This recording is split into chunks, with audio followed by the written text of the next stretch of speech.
And we're on. Okay. Thank you very much for coming. Welcome to the March 26, 2024 Monmouth Regional Chamber of Commerce Chambercast. I'd like to have a huge shout out, first of all, to everyone who's here today. Thank you so much for being here. And the folks that are watching live, because we're streaming live, and you'll be able to see this on Facebook and YouTube and all your social media channels. But I certainly want to thank Ralph Zucker and Inspire Development.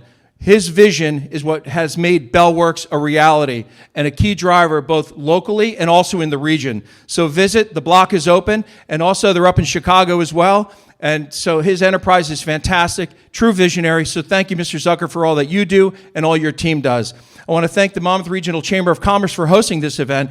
This is a Monmouth Regional Chamber of Commerce event, a fantastic chamber, both for your business and also just for networking and also personally. The amount of content and the amount of opportunities you have each month are incredible. There are about 10 events or more. If you're interested in learning more about the Monmouth Regional Chamber of Commerce, speak to Therese, who is here, the Executive Director. Thank you so much for all that you do, Therese. Round of applause, please. So please join the chamber. You'll make incredible connections.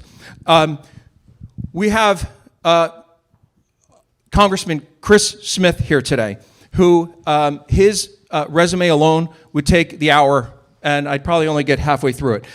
We're going to talk about a topic that most folks don't think about. We're going to talk about the topic of slavery in Monmouth County in 2024, modern slavery, human trafficking, and we're going to talk about the efforts and the work that Congressman Chris Smith is doing on behalf of the community, really humanity, and certainly the folks that with their steely spine and resolve are suffering through this, and their families and their friends, to shed light, and they say sunshine is the best disinfectant, to shed light on the work that's being done and how you can make a difference. Congressman Smith serves the 4th Congressional District of New Jersey, which includes 19 towns in Monmouth County and 21 towns in Ocean County. Congressman Smith, thank you so much for being here today. Terrence, thank you for having me, and it's an honor and a privilege to be with you. Yeah. You know, oftentimes over the years you wonder, where are the leaders, right? I served 9 years on the Township Committee, president of the Holmdel Board of Education now, and you see folks that are really getting things done and really working hard, but oftentimes, not just in this zip code, in any zip code, where are the leaders? Where are the folks that are doing things, getting things done, working on behalf of the people, and not simply just showing up, but doing things and accomplishing things? Congressman Smith is the most prolific author of legislation in the entire U.S. House of Representatives, bar none. He's first elected in 1980, I believe. You're in your 22nd term, am I? Correct, okay. Yeah. And so he used to be Holmdel's congressman as well. And unfortunately, he's not today, but maybe you never know how redistricting works in the future. Representative Smith is going to share important information with us today about the estimated 50 million people who are trapped in modern slavery worldwide. 35% of them are kids. 71% women and children, and all of it is horrific, and there's even the data that shows incidents of boys. Across the board, horrific. Human trafficking is the second most profitable illegal business in the world, $150 billion. It's become the most common type of trafficking in the United States, and it's happening in every state, including this state right here. So that's the topic we're going to be talking. Did you want to say something? No, go. Oh, we're going to be talking about that topic today. But first, we wanted to also go around the room real quick so you can share with us and share with the congressman who you are, if we can, Jeannie, if we can do that. And then we'll dive right in. Hi, good morning. My name is Elliot Cohen. I am the Holmdel High School Internship Coordinator and Business Education Teacher. And today with me, I have 3 amazing students. I want Elliot to mention the film that a student made from Holmdel High School last year. Last year, one of our students, Ariel Borges, who's now at SCAD, created a PSA on human trafficking that won numerous awards here in New Jersey and across the country. She couldn't make it today, but I know Jeannie Wall and I had reached out to her. It's a terrific video. We'll definitely go ahead and share it. She was able to do this on her internship last year working at a production company, and she was able to film it at the Port Authority, and it's all about human trafficking. That's great. Thank you. Thank you so much. Hi, my name is Zia Nazir. I'm a student at Holmdel High School. Welcome. Hi, I'm Ava Churchio. I'm a student at Holmdel High School. Hi, I'm Jamie Campanella. I'm a senior at Homedale High School. Good morning. I'm Tara Demianovich, a board member of the Monmouth County Chamber of Commerce and a team member of Community Affairs and Resource Center located in Asbury Park. And we're celebrating change makers, including this woman here, this beautiful woman, Jeannie Marie Wall, May 10th. Wow, how do I follow that up? My name is Heather Mistretta. I'm a professional writer, journalist, but I also co-founded and lead an organization called WAGE, standing for Women and Girls Education International. We are a global organization, but we do primarily mentoring programs here in this area that bolster self-esteem in both girls and boys. And then we have global programs throughout Africa, India, UK, and we're growing. We do learning sessions, and we also provide resources and work with like-minded organizations. And human trafficking is one of our foci, as well as the Native American community, where they are 10 times more likely to be killed in a domestic violence situation. So, thank you. Thank you for being here. Good morning, I'm Elise Leibowitz with 3 Chicks That Click Photography.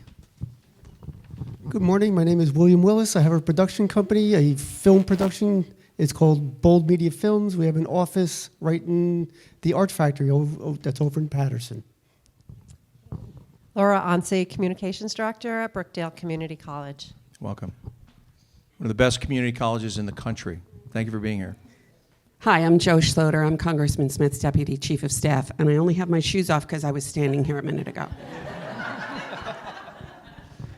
Hi, I'm Mike Cred. I'm a retired telecommunications worker from the Bell system, and I'm Joan's husband. Smart man. Good morning. My name is Joan Cret, and I am the youth director over at St. Leo the Great. I do their digital media, and I have a company called Memory Keepers Videography. Joan. Hi, I'm Randy Zomkatovich, and I'm with 180 Turning Lives Around. Thank you for being here, and thank you for the work that you do. Hi, I'm Liz Graham. I'm the Chief Operating Officer at 180 Turning Lives Around. And thank you, Congressman Smith, for all the work that you do.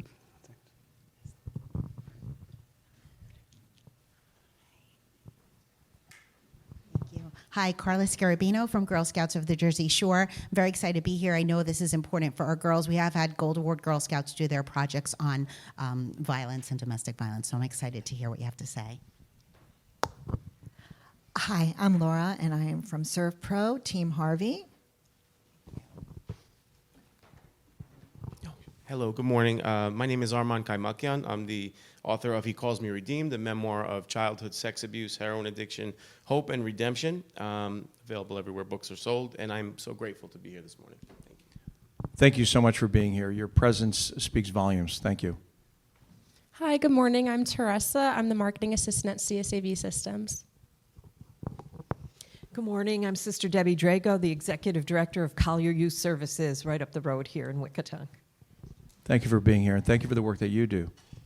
Hi, my name is Kathy Sugden. I'm a member of St. Rose Parish in Belmar, and I'm a member of our Justice and Peace Ministry, and we're very involved in creating education and activities around learning more about human trafficking, as well as care for the earth and Catholic social teaching, but I'm very grateful to be here. Thank you. Thank you. Good morning. I'm Sister Judy Mannix. I'm also with Collier Youth Services. Hi, Al Aloisi, resident of Homedale, on the board of the Chamber of Commerce as well. And I'm a tennis coach at Monmouth Regional High School, and also the pianist that you heard outside. And also insurance, independent insurance broker. I shop around to find the best rates for you, life insurance, health insurance, mutual funds. And this gentleman has a special event coming up this week, right? Tomorrow? I do have a special event.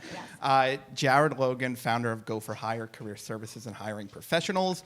We do your resumes, interviews, and of course staffing if you're short-staffed and need some great employees.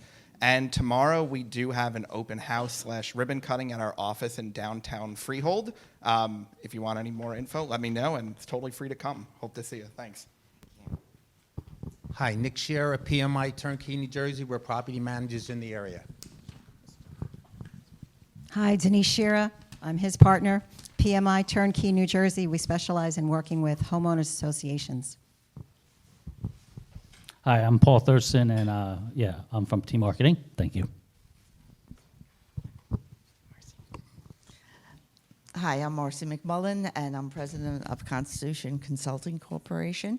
But I'm here to support Chris Smith, who we know for many years, and we appreciate everything you've done for everyone, Chris. You're just fabulous, and so is your staff.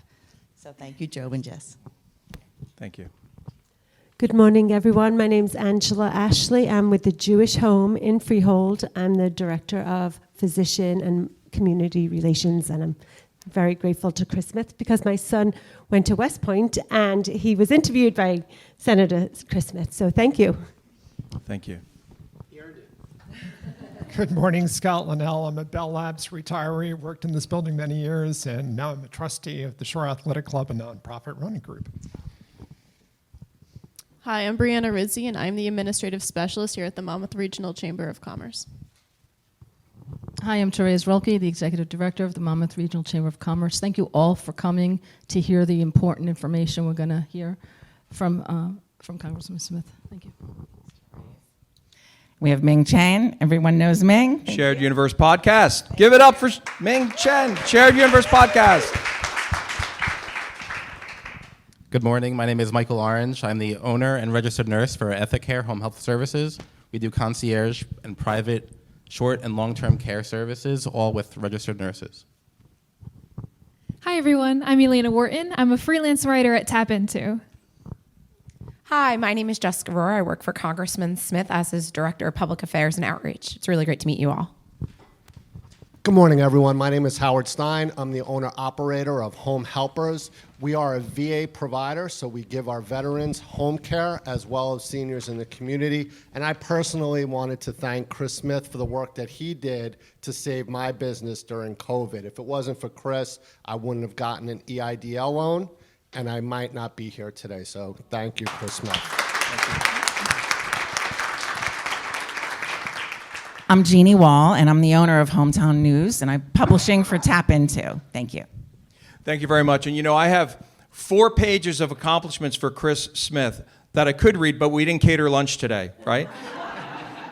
But I'll just point out the last sentence. Additional information on Congressman Chris Smith can be found at chrissmith.house.gov. I'm not going to read the 4 pages. chrissmith.house.gov. What I do know is that if the topic is veterans, if the topic is Lyme disease, if the topic is autism, and if the topic, as horrific as it is human trafficking, Chris Smith is looking out for life in every stage. In every stage of life, he's looking out for you and your families in so many different ways. And at 9:21, we're just going to dive right in. But do go to his website, look at all the legislation he's been involved with. And what I'd like to do, if we can, is bring it local to a topic that folks are familiar with and that'll immediately connect with if they're not as familiar with you, is the International Megan's Law. Sure. And then segue, we'll go right into some of the key issues that are going on today, where we were on human trafficking, how it's evolved where we are now, and where we're going in the efforts that you are conducting in the House on behalf of everyone here and everyone in the country and really, by extension, the world. So thank you so much for being here. Can we start with that International Megan's Law? Thank you, Terrence. And thank you. What an amazing group of people. Real. And thank you, Terrence, for your leadership. You know, a little girl named Megan Kanka lived in our hometown. Marie and I lived in Hamilton Township for years. And in 1994, a convicted pedophile who lived across the street invited her into the home, his home, and horribly, horribly abused her and then murdered her and then buried her. He was so cruel that he was actually out with the family handing out pamphlets so you know where Megan is. It led to the enactment in New Jersey and all 50 states and in the District of Columbia, Puerto Rico, elsewhere, Megan's Law, which requires a registration, and all of you ought to check out, if you haven't already, check out Homedale, check out whatever township you want. State police keeps these repositories of convicted pedophiles, and they rate them as to how dangerous they may be to the community. So the soccer team doesn't get a coach who spent time in prison for abusing little kids. So Megan's Law has been, in my opinion, one of the most important protections for children, and it puts all of us on alert. There were original concerns when it first passed, people will be attacking them. None of that has happened.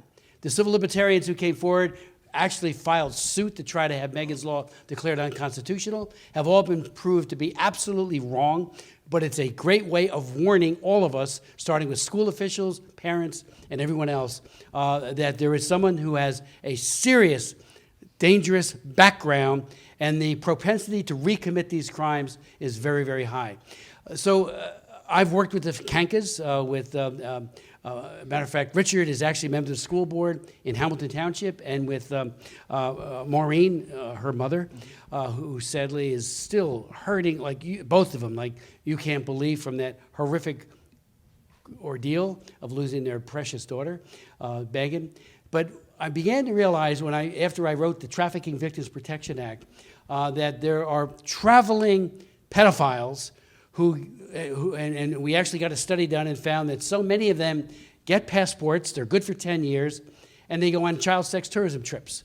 They go to Mexico, they go to Brazil, they go to Cambodia, they go to all these destinations, Thailand, where they rent a child for a week or two, abuse them, and then leave. They go in groups, sometimes individually.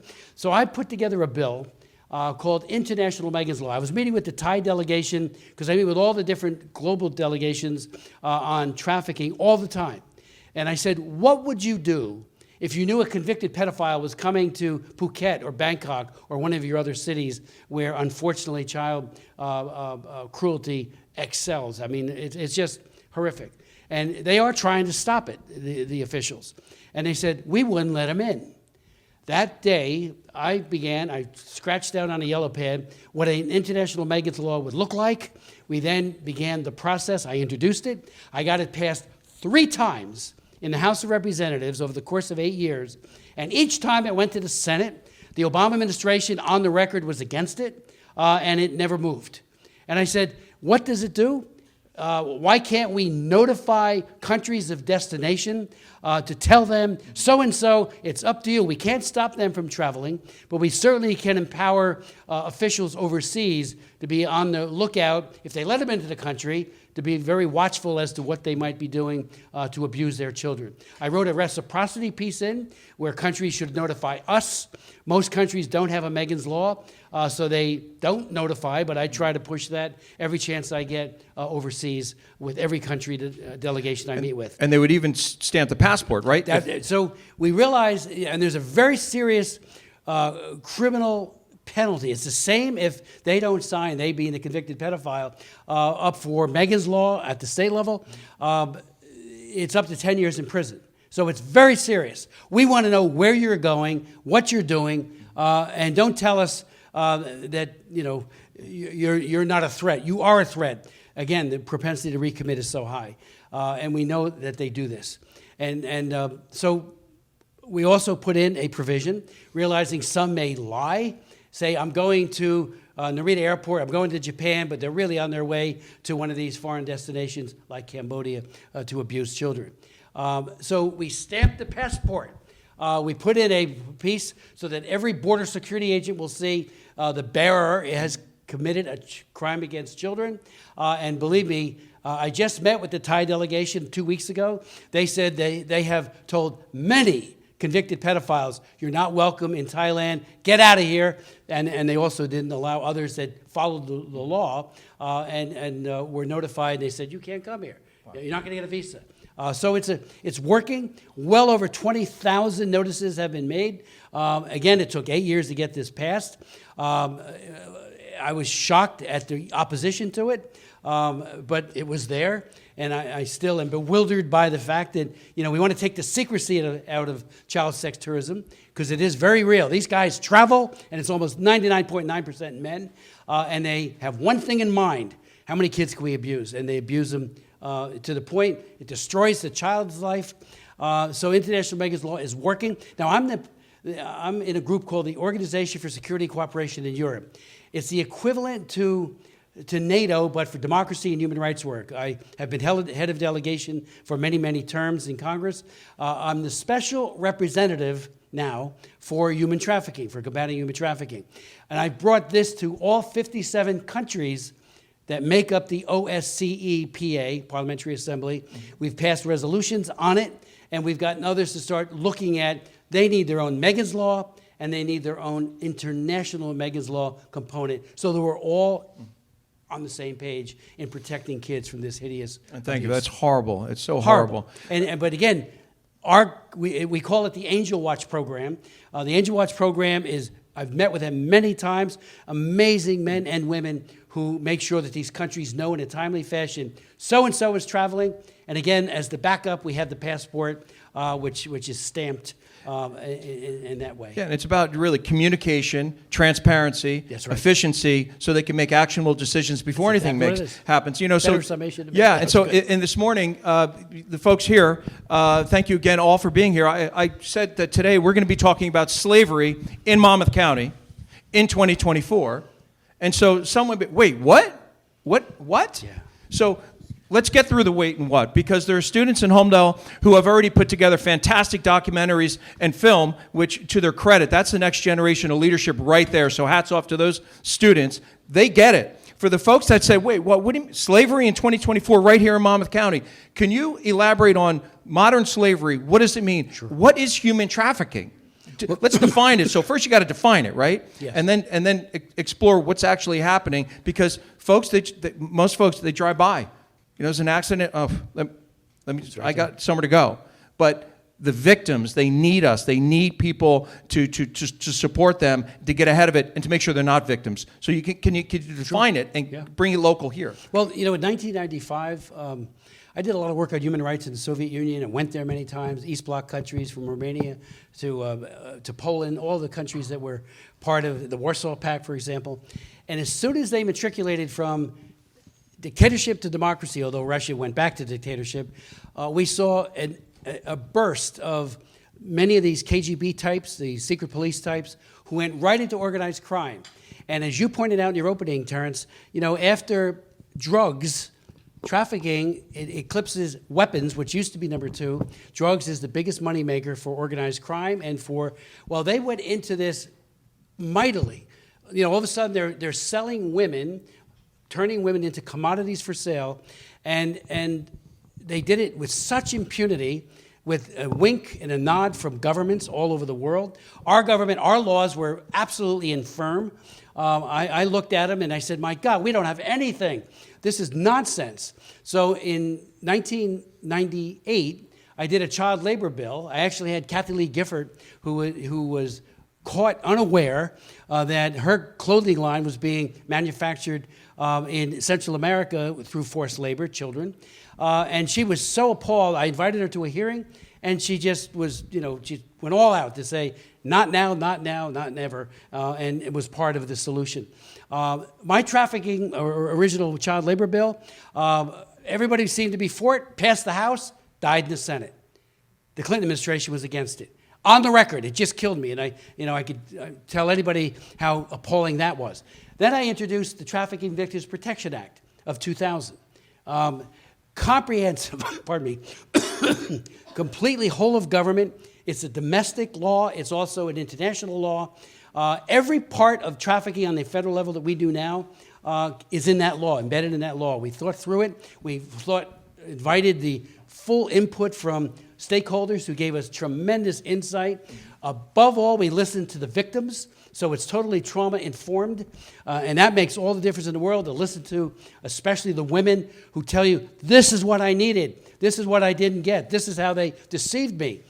So we wrote a definition that said anybody who has not attained the age of 18, if there's one sexual or labor trafficking abuse, and there's any money, anything of value conveyed for that, that by definition is human trafficking for that young woman. Right, and what you're hearing is not just sex trafficking, it's labor trafficking. It's labor so too. many folks, for example, aren't aware that Tesla that you're driving, those precious metals, can you speak to that a little bit? Where are those precious metals? But the other thing is that force, fraud, and deception, force, fraud, and coercion are the second part of it. Anybody who has attained the age of 18, where there's any element of that, that is a trafficking victim as well. So it is an all-out effort to say, I mean, so many of the women who have been sadly coerced into prostitution.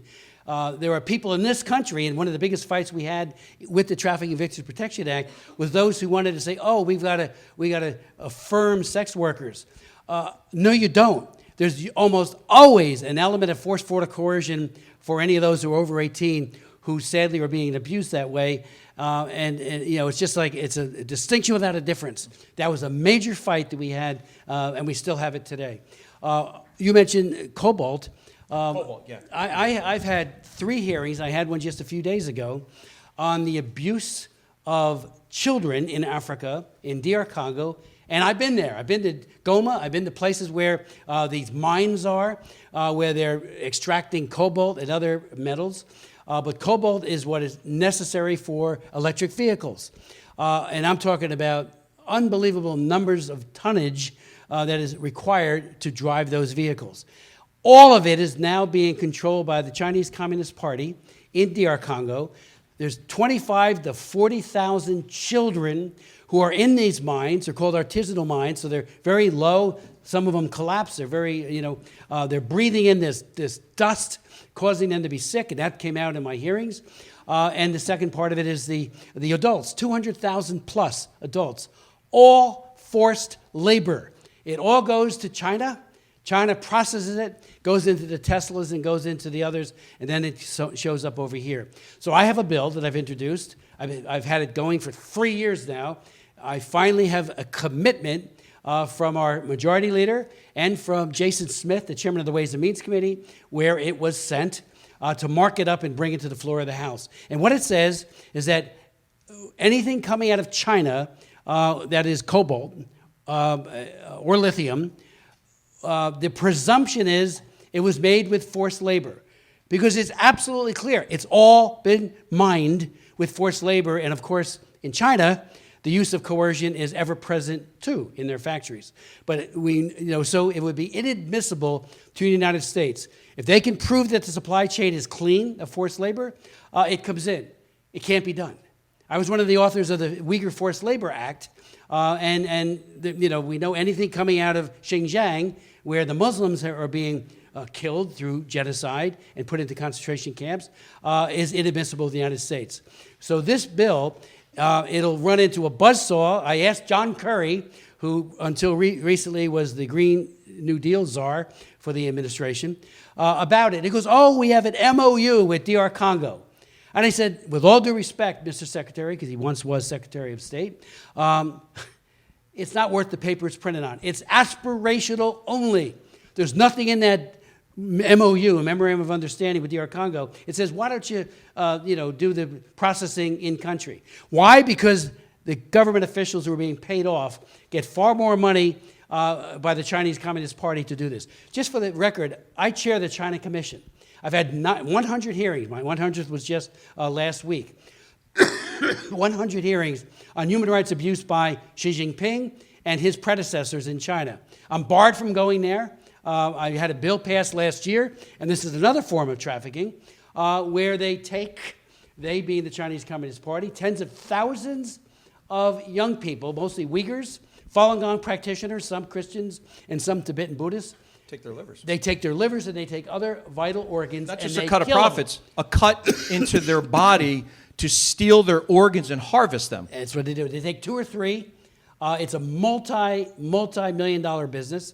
My bill will criminalize the entire operation and focus on the Chinese leadership that is a part of it. If Xi Jinping, the dictator, has a problem with his liver, he will order, or the Communist Party will, a 28-year-old, average age, sometimes a little older, a little younger, very healthy person to involuntarily give his liver or heart or whatever it might be to him to keep his longevity on the going. Targeting the Uyghurs and Muslims and the Falun Gong, correct? And the Falun Gong. And it's hideous. And one of the hearings I had, one of the doctors who did it, and he said one of his patients, again, it's a person who's committed no crime, who's laying on the table, wasn't even anesthetized.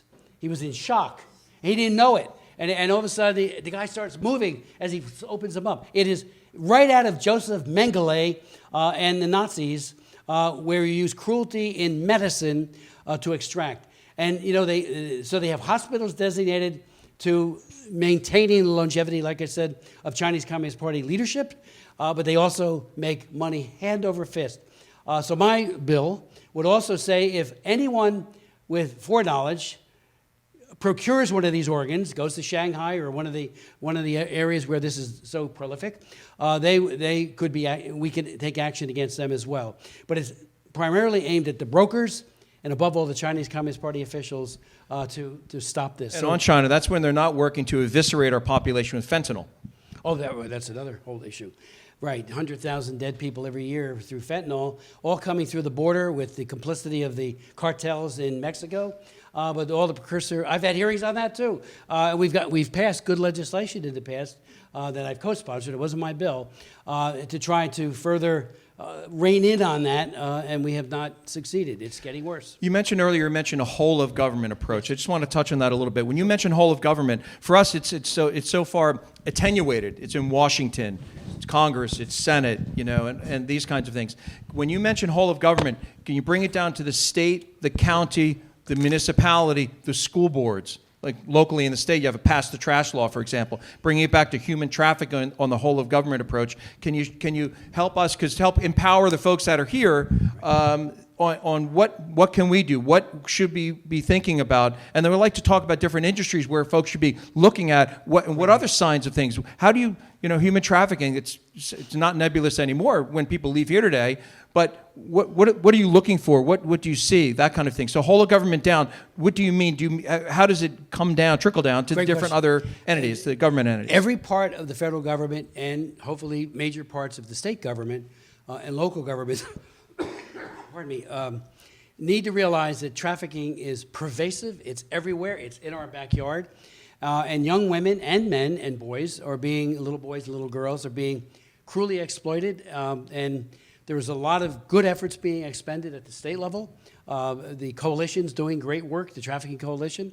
But what we did with the original bill was to provide, there was no penalty whatsoever, really. And why prosecutors never took it up, because the crime and the implications of that crime, there was nothing commensurate with the cruelty that it entails. So I wrote into the law, that was in the TVPA of 2000, that 20 years in prison. If the child is 14 or less, it's life imprisonment. And we put all these, we ended the idea that there are child prostitutes.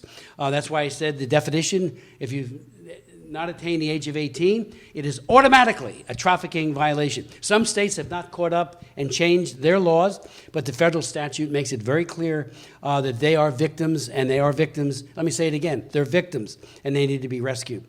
The second thing is, there were 3 Ps that we wrote into the law. Prosecution, and we tried to empower prosecutors, U.S. attorneys, and others to take this seriously. They have a lot of discretion on what they choose to focus on. And there have been years where on the federal level there has been a lack of due diligence and prosecutorial discretion shown towards these issues. And I was very loud in my opposition to demoting human trafficking. And then in our law, the original TVPA, we said we need state laws. And we want to empower every state to pass a state law that mirrors the federal law. If you can improve it, please tell us. We'll improve ours too. And every state in the union has done it. And there's been a lot of collaboration with DOJ, FBI, Human Trafficking Task Force, working locally to make sure that every prosecutor has the penalty that he can impose upon a trafficker. And then the coordination, eyes and ears, making sure that law enforcement, there's a tip line, a call-in line. We wrote that into the original law. So if a woman is in trouble or somebody knows, you call that phone number. And, I've gone to their office many times and watched them in action. My bill created it. And it's amazing how many times in that dire circumstance, the phone call comes in, the police are actualized, they get involved, and of course social services and others are there to help them. The second part of it is prevention. My new law that passed a few years ago, and I have even extended parts of it in this bill that passed the House, which you have a copy of. We named it after Frederick Douglass, the great anti-slavery leader. I know his great-great-great-grandson, Kenneth Morris, very well. We worked very closely with Kenneth, and we named the bill after him, to do a lot on training young people to be situationally aware about what trafficking looks like and how they can mitigate the risk to themselves and their friends by very good curricula. So curricula has been created by the Department of Education, mostly by NGOs, including Frederick Douglass's foundation. So there's many to choose from. And I encourage every school board, every school to spend a day or two or more trying to make their students and their teachers situationally aware of how the drugs are used, how deceptive the traffickers can be when somebody is lonely and maybe even a runaway. They're easy prey, sadly, for the traffickers. So prevention is a major part of it. And on prevention, we also have, and back in 2010, this great woman named Nancy Rivard from American Airlines, flight attendant, chief with Airline Ambassadors International. They began seeing that large numbers of Russians were coming in. They broke up again, situation awareness. They saw these kids coming in from Haiti and Haiti, like a lot of kids. One guy, 5 kids. Doesn't look right. What's wrong with this? Kids are in no way affectionate to the guy because he's a trafficker. And they come up with a plan, an action plan, to make flight crews, especially, but everyone, the flight attendants, situationally aware, to know the signs. Woman looks down, nobody will make eye contact. If you ask him, hey, where are you going? I don't know. Well, how many people don't know where they're going if you've been trafficked? So they have saved so many people, and they broke up a ring coming out of Haiti. 62 kids were trafficked. They were lost, but others were saved because they broke up that horrible, horrible ring. So situational awareness. I've traveled all over the world. I've gone to Newark Airport, where these trainings have occurred, where they teach everyone, from the rampers, bringing food, everything else everyone has to know this is what you look out for. We did ditto with healthcare workers. We found there was a study done that 89% of everybody who's been trafficked sexually needs healthcare at some point. Much of it is emergency room healthcare, and like 59% according to one study. They go into an emergency room. Nobody used to ask questions. Maybe HIPAA, whatever the reason might be, no questions asked. And you got this guy hovering around who thinks he owns that person who he just beat up, or one of the clients just beat her up. And now that they're being empowered and taught, including our hospitals here, as to what to look out for. And what we always say, don't take the law into your hands, get right to law enforcement. Get to the local police, state police, let them know right away so they can interdict right away. Even with the airlines, when the pilot calls in and says, we think we might have a trafficking situation on board, doesn't look right. There's the police waiting as they off-ramp to separate the trafficker from the alleged victims. And time again, it also has a chilling effect. All of a sudden, we take out another venue used by the traffickers to move these victims, and it's working. It's got to work more. I just met with a group. I talked to Thailand, like I said, to get Thai Airlines to do it. We've asked Ethiopian Air to do it. They're one of the big hubs down in Africa. And I actually was part of and I set it up, before the problems in Kyiv with the invasion by Putin, we had a big training in Kyiv with Nancy Rivard and her group to train, because the flight attendants for the Ukrainian Airlines and others, because so many of those women were being sent down, they're thinking of going down to be waitresses or models to the Middle East. And as soon as they get there, they're met with, oh my God, you're now going to be trafficked. And so they were trained as to what to look out for. So, and the third is protection. Once a woman so the 3 Ps: prevention, prosecution, and protection. And the protection part is almost self-evident, to make sure you get her to a safe place, preferably a shelter. And my wife and I have traveled here and all over the world, because my wife is my not only love of my wife, but of my life, but my best friend, and works on this all the time with me. So we've been in. I'll give you one example. We were in Athens on a human rights trip, talking about trafficking. So we went to 2 shelters while we were there. Then we met with the military. Then we went to Brussels to meet with NATO on trafficking. And I couldn't believe it. One of the admirals said, well, when my guys offload in Athens, they want to have a good time. and before I could get a word out to say, one of the women who was a military leader jumped all over him, as she should. And thankfully, NATO now has a zero-tolerance policy. The UN has one, although it's not as well implemented. And, of course, we have one. We found out, and I'll go back to another question, we found out right after I got the law passed, a reporter, but also former prosecutor, came in and said, why are all these women showing up in Ohio, he was from Ohio, at these massage parlors? They're mostly Koreans, and we can't figure out how are they getting here? So he did an investigative work. It brought him back to South Korea.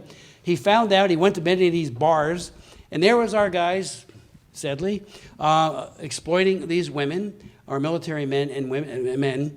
And we had CP patrol outside, making sure that it was safe. And there were mostly indigenous South Koreans, large number of Philippine women, some from Moldova, Russia, and Romania. And he said, what are you going to do about it? I said, well, thanks for telling me. I didn't know. So I contacted George W. Bush. I asked for a GAO Inspector General investigation. And a guy named Joseph Schmitz is looking at it. He says, really? Is this it? And he says, I'll do it. So he looked at Bosnia and he looked at South Korea. Came back with a scathing report how we were enabling traffickers. And then Bush, to his credit, wrote a zero tolerance policy for the Uniform Code of Military Justice, the UN, the way that we take action, it's the criminal code for our military, and it said zero tolerance both on prostitution and on trafficking. I invited General Laporte, who was the Supreme Allied Commander for our troops in South Korea, and I had him at 2 hearings, and he went all in. He said, that's it. We are not going to be part of an exploitation. I was so proud of how strong he was. And he said one of the best things that they did, besides making GIs aware of all of this, that these women are there against their will, they've been trafficked. He said our curfew was one of the best things we did. When you're out there at 2 o'clock in the morning, you've had too much to drink, that's a formula for a very bad situation. So he put all these good proactive things in, and the DOD now has a full all-in effort to try to end any kind of complicity. Same way with the UN troops. I got word that a whole deployment in the DR Congo under the UN, under Ambassador Swing, who was an American, were exploiting little children, 12, 13 years old. The peacekeepers. The peacekeepers. There they are, and they needed peacekeeping because DR Congo is very volatile. And so I had 4 hearings on it. Went there, spent a week in the area, talked to a lot of the soldiers, talked to the investigators who were doing a very good job, talked to our people from the embassy, and 4 hearings, and to his credit, Kofi Annan, who was then Secretary General, he did a good job of saying zero tolerance, the head of the UN. But then I did a 3rd hearing, and it was zero tolerance for the zero compliance, I should say. They were not enforcing it, and that's a problem to this day. They're trying. I just had another one about 2 months ago on peacekeepers, and again, focusing on, here they are, ready to protect. And then, unfortunately, some, and there's no real actionable actions taken against those who commit these crimes. Well, and I'll talk for a moment while you have a little sip of that water there, because a leader, right? A leader. So if you're asking the question, what does a human trafficker look like? They look like everybody. If you look at the stats on abuse of children, It's a parent. It's an uncle. It's a family member. It's a family friend. You know, it's sad, but the stats are frightening. You mentioned in the healthcare world, the additional questioning, and I got to tell you, Hackensack Meridian Health, what a fantastic, incredible organization. And you know, sadly, we're missing John Lloyd, who recently passed. What a leader in that industry, and our hearts go out to his wife Maureen. What a leader, incredible visionary in the healthcare side. But in Hackensack Meridian Health, just on a routine visit, bringing one of our children on a routine visit, and they asked the list of questions. I was so impressed that they're asking these questions, you know, because you don't know, just the child that needs to be empowered. So, because where I wanted to go with this now, if we can, I wanted you to have an opportunity to speak to the victim, to speak to, because we're streaming live, and there may be a segment that somebody can send to someone that they know or someone that they feel may benefit from the information. I wanted you to be able to speak. We're speaking about the issue. Can you speak to the child, to the adult, to the caregiver, to a concerned peer of the efforts and how they do have a team, they do have resources? So can you speak to the individual who's suffering and having to find a steel spine to manage a crisis to get out on the other side? Can you share your thoughts if you're speaking right to that person right now? To that person, I would say, we care about you. We're concerned about your welfare and well-being. And there's a large network of caring people, including anti-human trafficking organizations. There is a hotline, you can call it. And there's a lot of praying people for you. I mean, there's a great faith component. I've met with so many trafficking victims over the years, and very often, not always, but very often, it is almost like with Alcoholics Anonymous. It is knowing that there's a higher power, God, that is there for you, will love you, reconcile, and help you. The worst thing that happens in a trafficking victim usually is that they say, I'm at fault. And it's like, no, you're not. You're a victim. You know, there's subtle and... You did nothing wrong. Exactly. You did nothing wrong. And I've met so many victims. I had a young woman from New Jersey testify recently who had been trafficked horrifically. She told her story, and it's just like the stories are very similar. You know, especially when you're over, even when you're a young person, the use of deception is so profound. You know, they're your best friend, they're befriending you. Next thing you know, you're on cocaine. The next thing you know, they're beating you. And then, you know, sometimes there's a sense of, I can't leave.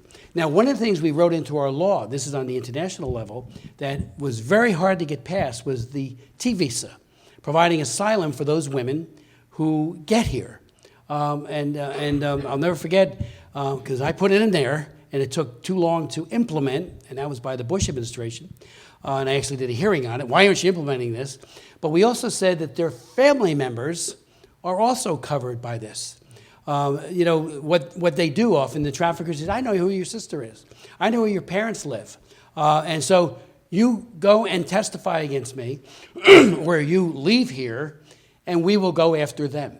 So I want every trafficking victim to know that there are domestic and international provisions we have in the law to protect your family, so that, you know, sometimes it means actually witness protection, kind of protections for them, so they become anonymous to these networks, because the cruelty and the long reach of organized crime and increasingly gangs is very real, and they know it because they've seen it every single day. So the whole idea, but the idea that they're not at fault, they got to know that. And again, the compassion that is shown by those who do the rescuing, including in that great movie you probably saw just recently about a rescue that took place. It was one of many in Colombia. The man that is the star of that movie, I had him testify in 2015 about the vulnerability of these children and that they do blame themselves. You know, kids say, "Oh, what did I do? You didn't do anything." And I want anyone who's listening to this to know, you know, there are a lot of very, very compassionate people who want to help you. Now, one of the things my new bill has, which is new, we find that the idea of being re-trafficked sometimes occurs when there's no job, there's no meaningful employment. So we do a big emphasis on trying to increase their skills, their marketable skills, so they can get into the employment area. But I also wrote in a brand new provision, on housing. You know, and it's $170 million over 5 years to make sure that we have a housing capability available for trafficking victims. Because if they're on the streets or wandering, they're absolutely vulnerable. This is now after they've gotten out of it, of traffickers re-trafficking them, and they have no place else to turn. So this housing component is a feature of our new bill. The supportive services, building the infrastructure for the future for victims of these horrific crimes. Exactly. You know, part of the reason you're here today, and we appreciate, is to communicate effectively to a local audience and a broader audience of the issue at hand, the issue that should disturb your day, so you're informed and you're educated. You have a fantastic group at the Monmouth Regional Chamber of Commerce. It's essentially a force multiplier here. For the folks that are here and they're trying to distill the incredible amount of information that they're getting, if you thought of 3 key things for the group that's here that they would share with their friends, their family, and even just to internalize themselves as they leave here today, the 3 key items that they should take from this as far as communication, empowerment, education, and to broadcast that knowledge, essentially a force multiplier for the work that Congressman Chris Smith has done, is doing, and continues to do. What would those 3 key points be? And then we'll get some final key items that you want to share and open up to a couple of selected questions. But can you share what the folks should leave here today with and be mindful of about the issue, its impact, the means and methods that they can empower themselves, their families, their children or grandchildren moving forward? Great question. I would say first and foremost, and this may not be for everyone, is to pray about it. To pray for wisdom. You know, I love, you know, Solomon, his first thing he did was to ask for wisdom. We need wisdom as to how to combat this. And that goes for at the local level, every level.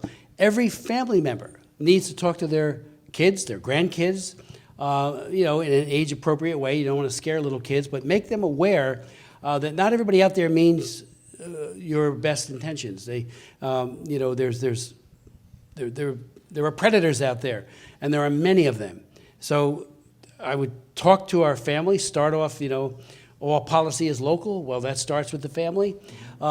Being aware, you know, there's multiple websites to look at, including the U.S. Department of State, Justice Department, of course, our own state, the task force here in New Jersey, which does magnificent work. Go to my website. We've got all kinds of ideas, not just about legislation, but Can you share it again?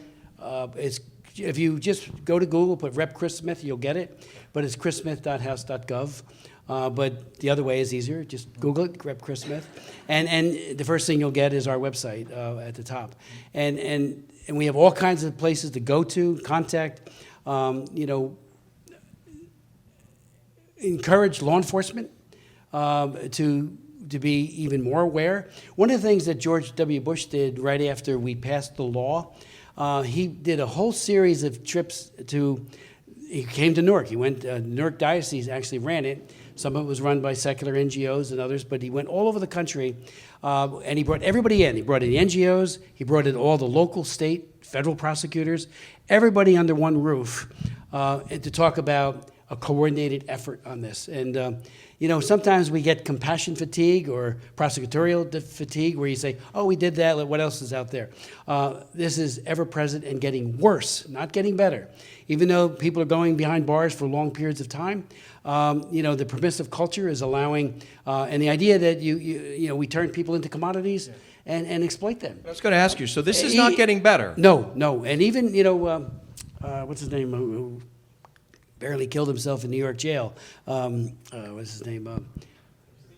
Epstein, Jeffrey Epstein. He was prosecuted exclusively on my law, as have thousands of others. There are other laws now, which is great, especially the state laws, so making sure the prosecutors, Sean Golden did a great job recently. He's going to do it again in a few months, where he has the prosecutor, the chief prosecutor here in Monmouth, and himself and other law enforcement, some victims who can tell their story. Because when you hear it from a victim, it just blows you away. It's like, oh my God, this is real. This is what this young woman went through. When my bill was stuck, and the Clinton administration was against 80% of the bill, on the record, I had all the hearings, so nobody can contradict that. Every single hearing on human trafficking until the TVPA was signed into law in 2000, and he signed it, so I'm happy he signed it. He was against 80% of it. It was dead, passed the House, sitting over the Senate, going to another, the graveyard of legislation, which is the U.S. Senate. And I brought over, my wife and I were in St. Petersburg, Russia. Then we were still believing it's more of an over there issue, not over there and right here in our backyard. And we met a number of women who had been trafficked, a group called Miramed, one of the NGOs doing great work there. And we sat for like 6 hours listening to these women. We had lunch with them, and they told their stories, each and every one of them. And not only were we numb and had tears in our eyes, I invited 2 of them to come to Congress and to testify. And when they testified, you could have heard a pin drop, because they talked about being raped every day, every single day, being abused, beaten. And it was like, okay, we're going to just look the other way or do a half-hearted effort on this? And that helped revive our bill, because the bill was dead, like so many other human rights bills in Congress. And it got additional wind behind it, and we finally got it into law. When it got to the president's desk, this is Clinton now, there were a whole group of people who didn't want it. Madeleine Albright didn't want sanctions. She didn't want the trafficking office, which we created. 80 people run it for the Department of State. They were for the Interagency Coordinating Committee, which is still up and running, and it's been expanded to include everyone, including DOD. They didn't like sanctions. There were a whole lot of things they didn't like 80% of the law. So they had an internal battle, and we thought for sure he was going to pocket veto it. It was at the end of the session, because I passed the bill early in the session, passed it twice in the previous Congress, sat over the Senate, languishing, wasn't going anywhere. We finally got it, so that they voted on it, got to the president, and we said, oh my God, he's going to pocket veto it, but he signed it. So all things ends well. And it was, but there was a fight. There was a real fight inside that administration, because they didn't want it, most of this that was in the bill. And now, 1 year later, weeks later, but 1 year later, I had the seminal hearing on it and said, okay, you show me what was wrong in that bill. I asked Department of State, Department of Justice, all the different stakeholders in the federal government. They said, oh, we like it. And everybody was all on board then, thank God. And then we were surging to try to stop it.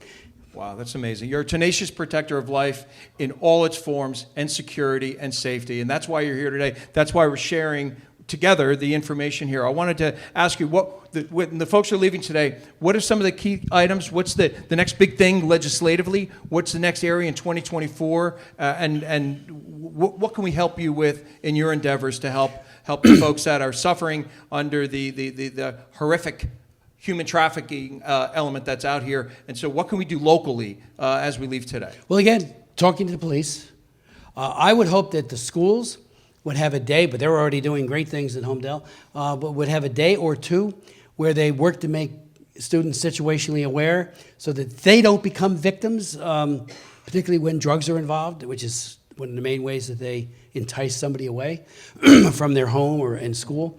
Pardon me.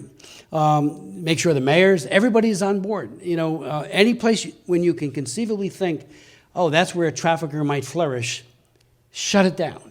And again, prosecutions-wise, we need more, not less. There's now in the news about Diddy that he is allegedly being focused on for trafficking. It is everywhere.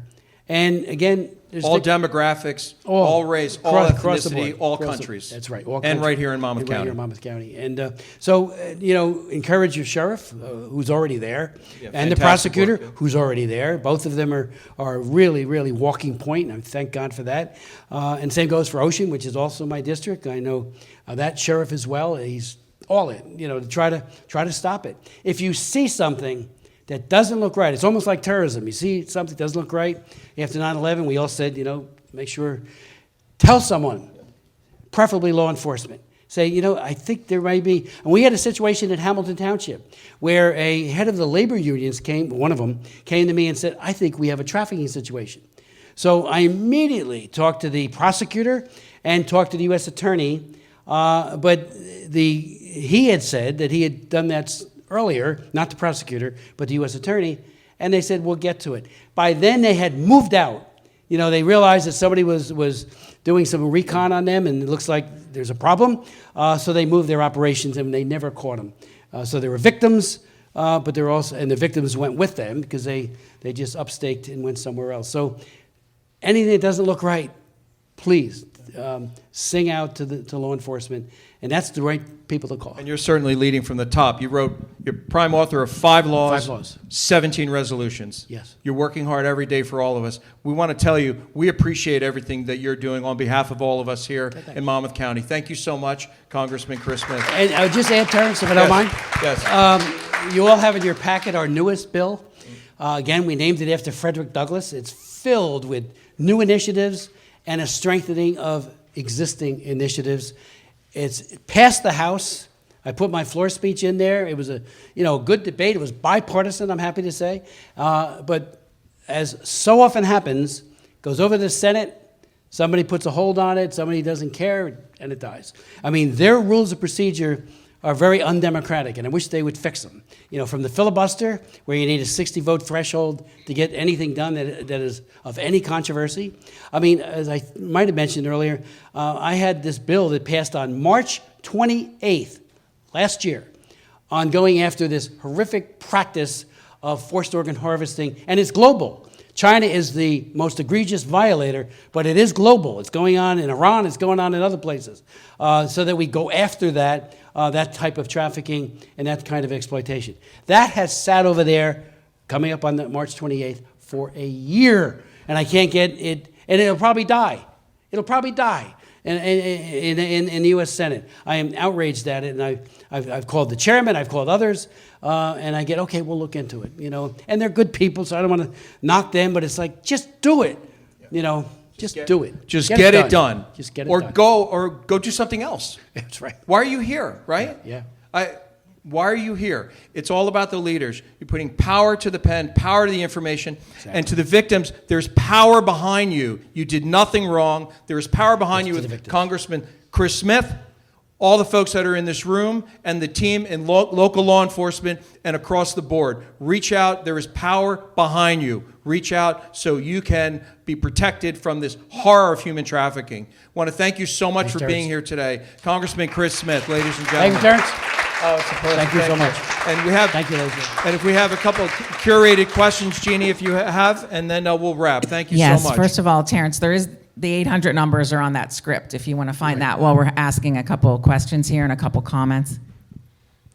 Thank you, Congressman Smith. That was an amazing presentation, and all the stories that you're telling happen right here in Jersey, as you said. And I just wanted to acknowledge that there are at least 2 nonprofits in this room right now, 180 Turning Lives Around, right here in the corner. Please grab our cards, and Community Affairs and Resource Center that are able to help in emergency situations. So just stop by and grab our card. Thank you. Thank you so much, Tara. And I think you have a quick question, right? Yes, thank you so much. Your commitment to this plight is inspirational, and I've learned so much today that I plan to, share with many others. But I wondered, I had mentioned that Native American girls are disproportionately murdered in our country. Are you able to speak to how this is impacting that community specifically? I can. Again, there's a congressman named Tom Cole who will be the next chairman of the Appropriations Committee and he's chaired the Health and Human Services Appropriations. He represents a large number of Native Americans in Congress, and he and I have talked many times about the disproportionality of Native Americans, as you said, to violence against women, but also trafficking. So they are all part of the effort to end this, and he especially has been the leading advocate. Tom Cole of Oklahoma. Thank you. Congressman, I know it's been said already here, but we really thank you for being, on the forefront of legislatively fighting this issue. I think it's amazing. One thing that's really jarring to me, I learned that it's like $1 billion a year that we're spending trying to thwart the efforts of the traffickers. It seems obvious if there's no traffickers, there's no trafficking victims. So that would be law enforcement. How could we get behind as a nation allocating, we just gave Ukraine $115 billion. So we're not even spending 1% on this particular issue. What could we do to allocate more funds to help law enforcement, to try to rectify some of this? It's a great question. Where there is a need for more money, and there always is, like on the housing component, on the education component, particularly as it relates to job skills.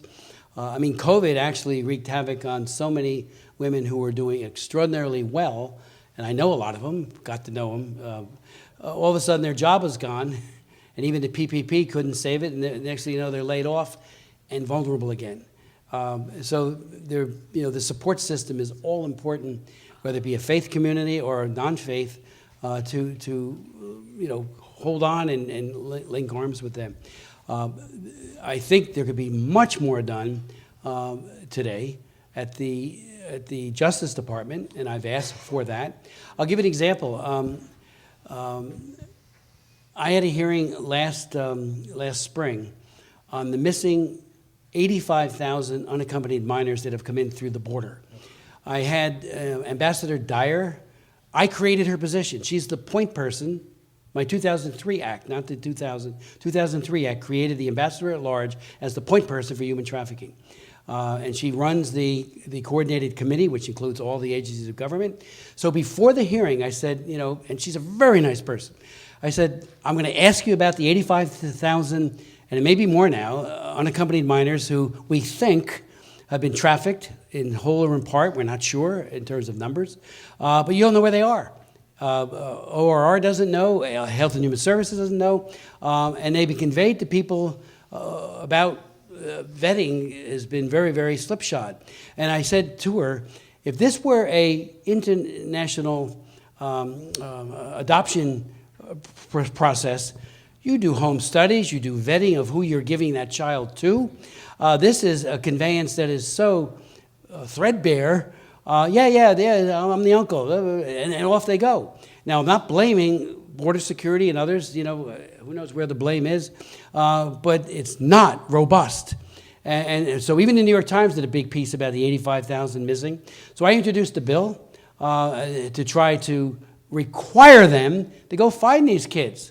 So I asked Ambassador Dyer at the hearing, I told her before she came, the day of, as she was getting ready to sit down and give her testimony, I said, I'm going to ask you about this. Please have an answer.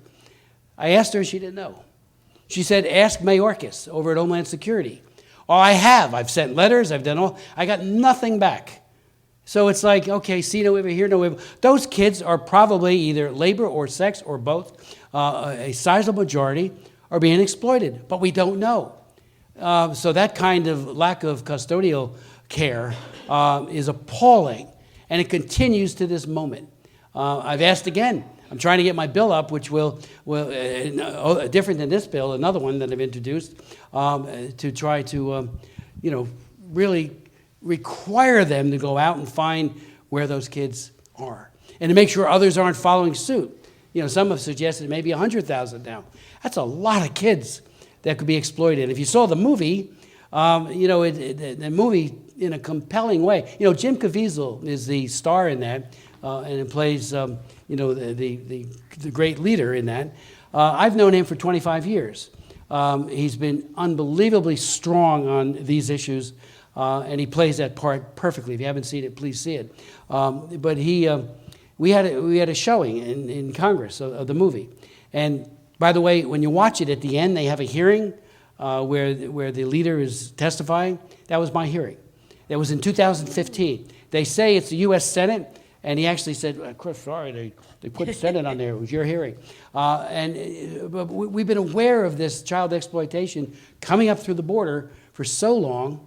And, just not to get into the border, but in 2006, we passed what was known as the Secure Fence Act. 80 to 19 in the Senate, almost 2.5 to 1 in the U.S. House. Schumer voted for it. Hillary Clinton voted for it.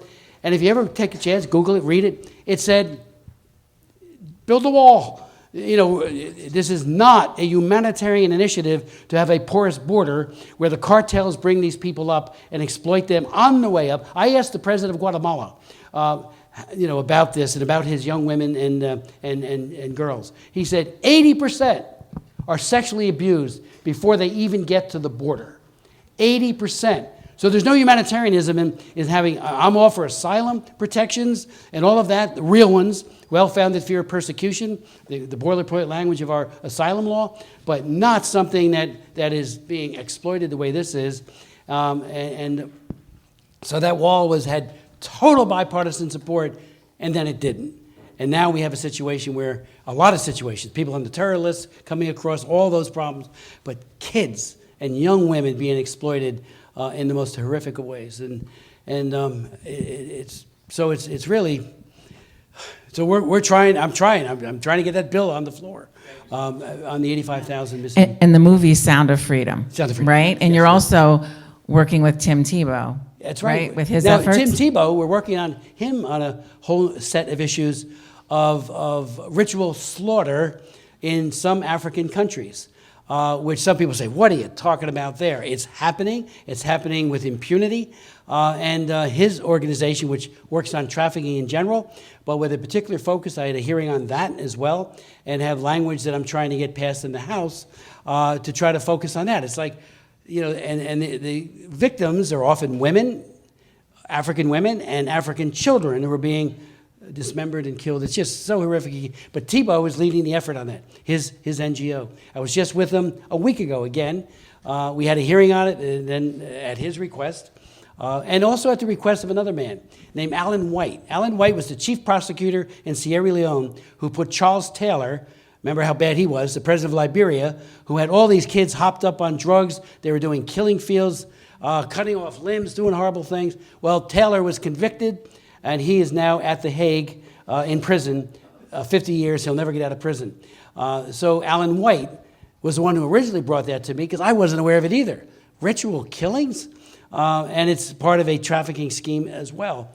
And but Tebow is and Sound of Freedom. If you haven't seen it, please watch it because it's so. My wife and I, first time we watched it, we both cried several times. It is incredible. It's incredible. It's incredible. It's incredible. Jeannie?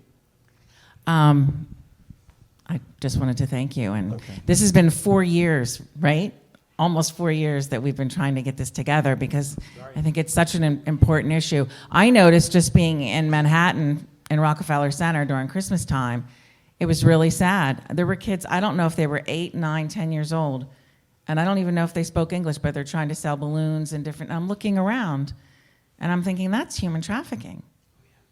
Those kids are being human trafficked in Rockefeller Center at Christmas time, selling popcorn and cotton candy to all these kids there, all these tourists there to enjoy Christmas. So it is in front of us. We just have to really open our eyes and look. And a lot of the people I know, and you can speak to this, they, even if it's labor, and even not if it's not sex trafficking, but labor trafficking, and they're illegal, right? They're afraid because there's the threat of, they're afraid to call law enforcement because there's the threat of them being in trouble, and that's what those traffickers make them feel like. You're a criminal. If you call the police, you're going to be arrested, and they feel trapped and like there's no way out. Well, right? That's a great, our law, just for the record, in equal way, criminalized and includes sex and labor trafficking. So the TVPA, the 03 Act, all of them, and the most recent ones, equally, criminalize and go after labor trafficking. Very often they're one and the same. The person that's being trafficked or labor is also being abused and sold the other way too for sex trafficking. But one of the things we've learned over the years is that many law enforcement, especially overseas, not here, thank God, they're on the take. And they're part of the trafficking scheme. They're bought. If somebody goes to them, they're fearful that they're going to abuse them too. So that's a major problem. And one of the things we wrote into the law in judging other countries, we call them minimum standards, and it prescribes all these things. That we also have sanctions, which are very, very severe. Against there's 3 tiers: Tier 1, Tier 2, Tier 3. Tier 3 is the worst. If you're on Tier 3, we can sanction you very significantly. But one of the areas that we look at is public officials, including and especially law enforcement, because that's where the Achilles heel is very often. And then there's judges who, slap on the wrist or they let so-and-so go after he's committed these heinous crimes. So the tiers, if you ever get a chance, it's called the TIP report, Trafficking Persons Report. It's online. Go to the State Department. Every country in the world is, including us, there's a narrative with the 3 Ps, protection, prosecution, and prevention, and with recommendations to that country. At times it's been abused, and I'm not being partisan here, but during the Obama administration, they actually put 14 countries with elevated grades that they did not deserve: Malaysia, Oman, Cuba. So Reuters news service, 3-member panel, journalists, investigated and found out that they did it for political reasons. In the case of Malaysia, it was so that the TPP was a trade deal could go through. With Oman, it was because they facilitated the nuclear deal with Iran for Obama. So their gift was to get an elevated grade. So what did I do? I said, this is not partisan. How dare you do this? Because it also degrades our ability to talk to other countries if they think we're gaming the system for political reasons. So I had 2 hearings on it. The first one was to go through. I invited those reporters. They said, look, reporters, we can't come, but please, here's all of our source material. And had the TIP people all testify and said, don't do this. Get it right. That TIP report should be sacrosanct. What you say there should be the truth and nothing but. And then I don't care if it's a friend or a foe. And in the past, South Korea was on Tier 3. Israel was on Tier 3. And when they were on that, they got off it so quick. And that was during the Bush administration. They were courageous enough to say, friends don't let friends commit human rights abuses. Well, in this case, I had the first hearing, and the second hearing was next time get it right. Because the new TIP report was coming up. I said, how dare you do this? You sell out every victim when you do that, everyone, including in the countries where, they are Tier 3 or Tier 2 or whatever. It's just, it was terrible for political reasons. And again, we're watching it closely right now. I've already raised a number of issues of what I think should be on Tier 3. It's just my opinion, well informed, but they got to make the decision. But I do think the TIP office will get it right this time and take it from there. Thank you, Congressman. You talk about the big talk is AI, right? AI, artificial intelligence. I'll take actual intelligence any day of the week, Congressman, and you're it. Oh, gee. Thank you very much. I want to share a couple quick resources. The text is 233733, a tip line. 233733, 233733. And I'm going to talk about Stop It very briefly because I think... That's the text? Yes, and the hotline is 1-888-373-7888, 1-888-373-7888. There's a company called Stop It that we asked for a number of years ago. There's 6-year latency on my ideas. I don't know if you see some of that sometimes. But Stop It has been brought into the Homedale School District, which is an anonymous tip program. Just give you an example. If there's drug dealers in a school, this is an example from Stop It, and they're headquartered right here in Bellworks, where a student saw somebody dealing drugs, not in Homedale, it's different zip code, but saw somebody dealing drugs. They went on because a lot of children, they don't want to get involved. But there may be a self-harm issue. There may be something with a friend, a close friend, but they don't know what to do. It's an anonymous app that this child logged on to. As the drug deal was being consummated, the police were on both sides of that car arresting that drug dealer. That's how fast information works. And there might be offline, there may be a way to platform that for human trafficking. And I'll bet you the owner, who I know, would be very interested, if they're not already. It's a nationwide company, maybe multinational. But that strikes me as a way for the folks who are not sure, the victims or their friends or others that want to share that information, but they're very concerned about not the anonymity aspect. That might be a way for that to be addressed through communications and really leaning into technology when technology has become a bane to so many folks. I call it anti-social media, but maybe that type of technology might be useful to help empower victims, their friends and families. Wanted to share with you the Monmouth Regional Chamber, this is a programming note now, has a ribbon cutting this week for Go for Hire on Wednesday. So let's celebrate that business. You can also visit monmouthregionalchamber.com for any event information and to join if you're not already a member. Now, the next Chambercast, and you're welcome to join us if you're available. I'd love to see you back. April 23rd, we're going to have the president of Fairleigh Dickinson University, and they're going to be talking about some of their partnerships that are ongoing right here in Bellworks. Yeah. So that's Michael Alvatrani, and we're going to talk about the university's new location right here in Bellworks. So there are a tremendous amount of fantastic things happening. So on behalf of the Monmouth Regional Chamber of Commerce, Congressman Chris Smith, want to thank you for everything that you do. Thank you. All right. Thank you very much.